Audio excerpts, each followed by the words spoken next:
Pulse School on RealAgriculture.com is brought to you by BASF.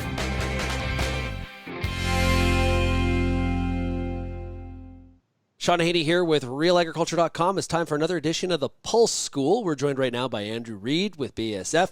He's the technical marketing specialist for herbicides. Andrew, how's it going?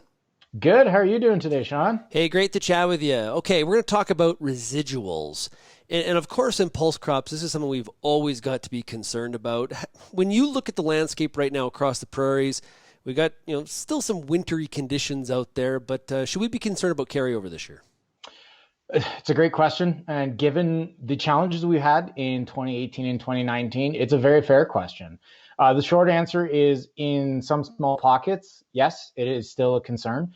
But I would say for the vast area that experienced issues in 2018 and 2019, we're not anticipating nearly the level of carryover that we saw, or we don't anticipate seeing the same level of carryover in 2020, which is good news for most of those growers. Is that entirely based on moisture conditions last fall?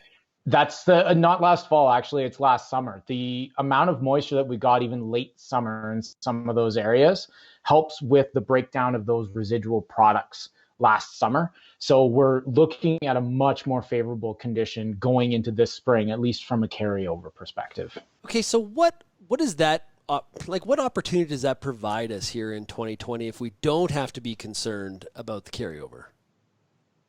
It allows growers a little bit more flexibility in being able to make sure or have a little bit more peace of mind when they're following those recropping restrictions that we have on label. So if you take something like a Solo or a Viper, you can safely recrop to non-clear field canola the year after application. In some of those very dry areas, there was major concern that they were going to see some injury showing up because of potential residues.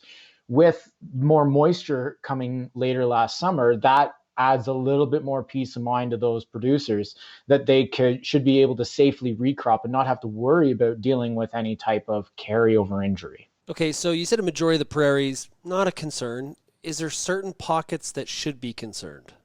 Unfortunately, yes. There's an area in southern Alberta. I would say actually a lot of it's through the heart of the irrigation district. But even down into the southeast corner of the province. So if you think south of Highway 3, and then you take Highway 4 and you go all the way east to the Saskatchewan border, all the dry land there, we've identified as higher risk for 2020. They were incredibly dry last summer. They didn't catch a lot of those later rainfalls that southern Saskatchewan did.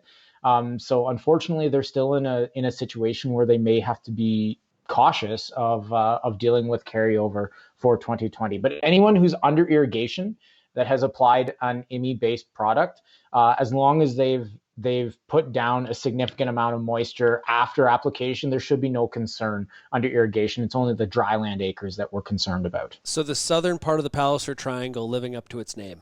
Unfortunately, yes. They just didn't catch some of those rainfalls like southern Saskatchewan did. There's a couple other pockets that we saw, like if you go right along the Saskatchewan-Alberta border, there's a couple of pockets into Saskatchewan, right in the southwest corner.